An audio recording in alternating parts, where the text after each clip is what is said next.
اور میں اس دن قدرت کے راز تک پہنچ گیا۔ میں نے ایک لمبی سانس لی، ایک طویل کہکا لگایا اور اٹھ کر گھر آ گیا۔ مجھے اپنے طویل کہکے اور لمبی سانس سے آئنسٹائن، نیوٹن اور لوئی پاسچر کی مسرت کی خوشبو آ رہی تھی۔ میں نے اس دن جانا سرشاری کی وہ کون سی کیفیت تھی جس میں ارشمیدس پانی کے ٹب سے نکلا اور میں نے پا لیا کے نعرے لگاتا ہوا ننگا گلی میں آ گیا۔ لوئی پاسچر کپڑے پھاڑ کر لیبارٹری سے باہر آ گیا اور دیوانہ وار کہہ کے لگاتا رہا، یا نیوٹن سیب اٹھا کر گاؤں میں دوڑ پڑا، یا آئنسٹائن سڑک پر ایک ٹانگ پر ناچنے لگ گیا۔ قدرت کا راز پا جانا اللہ تعالیٰ کی بہت بڑی نعمت ہوتی ہے، اور یہ نعمت انسان کو چند لمحوں کے لیے پاگل کر دیتی ہے۔ میری کیفیت بھی اس وقت ویسی تھی۔ میں نیم پاگل ہو چکا تھا۔ میں مسلسل کہہ کے لگا رہا تھا اور لمبی لمبی سانسیں لے رہا تھا۔ میرے گھر والے پریشان ہو گئے۔ ان کا خیال تھا مجھے نقصانات، دھوکوں، خرابیوں اور پریشانیوں نے پاگل کر دیا ہے۔ میں دیوانہ ہو گیا ہوں۔ مجھے آپ بھی اس وقت دیکھتے تو آپ بھی یہی سمجھتے، مگر میں اس لمحے ارشمیدس تھا۔ میں اس لمحے لوئی پاسچر تھا، نیوٹن اور آئنسٹائن تھا۔ میں گھر آیا، میں نے وضو کیا، جائے نماز بچھائی اور سجدے میں گر گیا۔ میں نے اللہ سے اپنے شرک، اپنے کفر اور اپنے بے وقوفیوں کی معافی مانگنا شروع کی، اور اس وقت تک سجدے میں گرا رہا جب تک اللہ تعالیٰ نے مجھے معاف نہ کر دیا۔ وہ جب یہ کہانی سنا رہے تھے تو ان کی آنکھوں میں آنسو تھے۔ وہ ٹیشو سے بار بار آنکھوں کے کونے صاف کرتے تھے اور منہ ہی منہ میں کوئی کلمہ دہراتے تھے۔ مجھے اس کلمے کے صرف 2 لفظ سمجھ آئے تھے، اللہ اور شکر۔ میں نے ان سے پوچھا، آپ کو کیسے معلوم ہوا آپ کو اللہ تعالیٰ نے معاف کر دیا ہے؟ ان کے چہرے پر مسکراہٹ آ گئی۔ یہ مسکراہٹ بارش کے بعد کی دھوپ جیسی تھی، نکھری، تازہ اور چمکدار۔ وہ بولے، انسان کا دل اللہ کا مرکز ہوتا ہے۔ اللہ آپ کے دل میں رہتا ہے کہ جب آپ سے ناراض ہوتا ہے تو آپ کا دل بھاری ہو جاتا ہے۔ آپ کو یوں محسوس ہوتا ہے آپ کے سینے پر جیسے کوئی بھاری پتھر رکھ دیا گیا ہو اور آپ اس پتھر کے بوجھ تلے دب رہے ہیں۔ آپ کے اندر جب تک یہ کیفیت رہے آپ جان لیں اللہ تعالیٰ آپ سے ناراض ہے، لیکن آپ سے اللہ تعالیٰ جو ہی راضی ہوتا ہے آپ کے دل کا بوجھ ختم ہو جاتا ہے۔ آپ کو محسوس ہوتا ہے آپ کے سینے کا پتھر اٹھا لیا گیا ہے اور آپ اندر سے ہلکا پھلکا محسوس کرنے لگتے ہیں۔ اور میں نے اپنے سینے کا بوجھ اترتا ہوا محسوس کیا۔ وہ رکے اور لمبا سانس لیا۔ ان کا سانس ٹھنڈی چائے کے طویل گھونٹ جیسا تھا۔ وہ بولے، میں سجدے سے اٹھا۔ میں نے بیوی سے پوچھا، کیا گھر میں کوئی ایسی چیز باقی ہے جسے بیچ کر چند ہزار روپے مل سکیں؟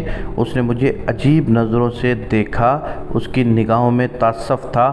وہ ٹھیک سوچ رہی تھی کیونکہ میں پچھلے 6 ماہ میں گھر کی ہر قیمتی چیز بیچ چکا تھا۔ میری بیوی نے چپ چاپ ہاتھ سے سونے کی چوڑیاں اتاریں اور میرے حوالے کر دیں۔ میں بازار گیا اور میں نے چوڑیاں بیچ دیں۔ مجھے 22,000 روپے ملے۔ میں نے 3,000 روپے خیرات کر دیے اور 19,000 روپے لے کر سوتر منڈی چلا گیا۔ منڈی میں اس دن مندی چل رہی تھی۔ میں نے 3 لاکھ روپے کا دھاگا خرید لیا۔ میں نے 18,000 روپے بیانہ دیا۔ باقی رقم کے لیے 3 دن کی مہلت لی۔ 1,000 روپے کا کھانا لیا اور گھر آ گیا۔ میں 15 سال سے کاروبار کر رہا تھا۔ میں ہر سودے کے بعد پریشان ہوتا تھا۔ میرے دل میں نقصان کی بھانس سی پھنسی رہتی تھی، لیکن یہ میری زندگی کا پہلا سودا تھا جس کے بعد میرے اندر شک یا اندیشے کے سانپ نے پھن نہیں پھیلایا، کیونکہ مجھے یقین تھا یہ سودا مجھے دوبارہ قدموں پر کھڑا کر دے گا۔ میں نے کھانا اپنے بچوں کے سامنے رکھا تو ان کے آنسو نکل آئے۔ انہیں 3 دن بعد کھانا نصیب ہوا تھا۔ ہم لوگ اطمینان سے سو گئے۔ اگلے دن اٹھے تو حقیقتاً ایک نیا دن تھا۔ میرا مال گودام میں پڑا مہنگا ہو چکا تھا۔ مجھے اسی دکاندار نے 25,000 روپے منافع کی پیشکش کر دی، مگر میں نے انکار کر دیا۔ شام تک منافع لاکھ روپے ہو گیا اور اگلے دن 1.5 لاکھ روپے۔ آپ ذرا تصور کرو، میں نے صرف 18,000 روپے بیانہ دیا ہوا تھا اور مجھے اس پر 1.5 لاکھ روپے فائدہ ہو رہا تھا۔ میں نے مال بیچ دیا، 10,000 روپے خیرات کی، 2,000 کا کھانا لیا، گھر پہنچا اور اگلے دن 5 لاکھ روپے کا تیار کپڑا خرید لیا۔ میں نے 1 لاکھ روپے ایڈوانس دیے اور باقی ادائیگی کے لیے 3 دن کی مہلت لے لی۔ تم یقین کرو مجھے اس سودے میں 2.5 لاکھ روپے بچ گئے، مگر یہ منافع اصل منافع نہیں تھا۔ میرا اصل منافع ایک کانٹریکٹ تھا۔ مجھ سے اگلے دن جینز بنانے والی ایک فیکٹری نے سپلائی کے لیے کانٹریکٹ کر لیا۔ اس کمپنی کو امریکہ سے جینز کا بہت بڑا ٹھیکہ ملا تھا۔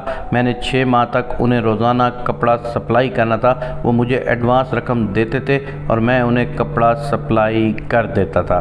اللہ تعالیٰ نے کرم کیا اور میں 1 مہینے میں اپنے قدموں پر کھڑا ہو گیا۔ میں نے قرضے بھی ادا کرنا شروع کر دیے۔ میں نے اپنی بیوی کی چوڑیاں بھی واپس کر دی اور میں زندگی میں پوری طرح بحال ہو گیا۔ اور آج وہ رکے اور لمبا سانس لیا اور بولے، اور میں آج فیصل آباد کا بڑا صنعت کار بن چکا ہوں۔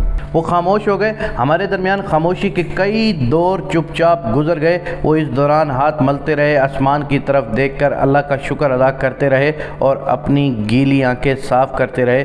وہ ایک ایسا دلچسپ کردار تھے۔ وہ جوانی میں لک سے ککھ پتی ہو گئے تھے، محل سے فٹ پاتھ پر آئے اور دفتر کی ہر چیز بک گئی اور نوبت فاقوں تک آ گئی، مگر انہوں نے پھر 18,000 روپے سے دوبارہ سٹارٹ لیا اور وہ ملک کے بڑے کاروباری بن گئے۔ میں ان سے وہ فارمولہ معلوم کرنا چاہتا تھا جس نے انہیں 18,000 سے 18 کروڑ اور پھر 18 ارب تک پہنچا دیا، اور مجھے انہوں نے یہ کہانی سنا دی۔ میں اب وہ راز جاننا چاہتا تھا، مگر ان پر رکت طاری تھی۔ وہ آنکھیں صاف کرتے تھے، ہاتھ ملتے تھے اور لمبے لمبے سانس لیتے تھے۔ وہ بڑی دیر تک اس کیفیت میں رہے اور پھر اچانک سر اٹھا کر بولے، میں بھی دراصل اپنے برے وقت میں وہی غلطی کر رہا تھا جو دنیا کے زیادہ تر لوگ کرتے ہیں۔ میں اپنے دوستوں، عزیزوں، رشتہ داروں، جاننے والوں اور مخیر حضرات کے پاس جاتا تھا۔ میں ان سے مدد مانگتا تھا۔ میرے کچھ دوستوں نے میری مدد بھی کی، مگر برے وقت میں ہر مدد برائی ثابت ہوئی۔ میرا وہ سرمایہ بھی ڈوب گیا، یہاں تک کہ میرے جاننے والوں نے مجھ سے منہ موڑ لیا۔ یہ مجھے دیکھ کر راستہ بدل لیتے تھے یا پھر مجھے پہچاننے سے انکار کر دیتے تھے۔ میں ان کے رویے پر کڑتا تھا، مگر میں پھر ایک دن قدرت کے راز تک پہنچ گیا۔ میں اپنا مسئلہ سمجھ گیا۔ مجھے محسوس ہوا یہ مصیبت اللہ کی طرف سے بھیجی گئی ہے، اور میں جب اس کے حل کے لیے لوگوں کے پاس جاتا ہوں تو اللہ تعالیٰ مائنڈ کر جاتا ہے۔ یہ کہتا ہے یہ کس قدر بیوقوف انسان ہے، یہ آج بھی میرے پاس آنے کے بجائے، یہ مجھ سے مدد مانگنے کے بجائے لوگوں کے دروازوں پر، لوگوں کی دہلیزوں پر جا رہا ہے۔ چنانچہ اللہ تعالیٰ میری سختی میں اضافہ فرما دیتے تھے۔ مجھے معلوم ہوا میں جب تک اللہ کے سامنے نہیں گڑ گڑاؤں گا، میں جب تک اس سے مدد نہیں مانگوں گا، میری سختی ختم نہیں ہوگی۔ چنانچہ میں نے وضو کیا اور اللہ کے در پر ماتھا ٹیک دیا، اور اللہ تعالیٰ نے میرے سر سے مصیبتوں کی دھوپ ہٹا دی۔ اس نے میرے راستے کھول دیے۔ حاجی صاحب نے لمبی آہ بھری اور بولے، آپ مصیبت میں جب بھی کسی انسان کی طرف دیکھتے ہیں تو اللہ مائنڈ کر جاتا ہے اور آپ کی مصیبت میں اضافہ ہو جاتا ہے۔ لہذا میری نصیحت پلے باندھ لو، برے وقت میں کبھی کسی انسان کے دروازے پر دستک نہ دو، صرف اور صرف اللہ تعالیٰ سے رجوع کرو، تمہاری مصیبت ختم ہو جائے گی۔ یہ قدرت کا بڑا راز تھا اور اللہ تعالیٰ نے مجھ پر کرم کیا اور یہ راز مجھ پر کھول دیا۔ وہ چلے گئے، لیکن جاتے جاتے مجھے بھی ارشمیدس بنا گئے۔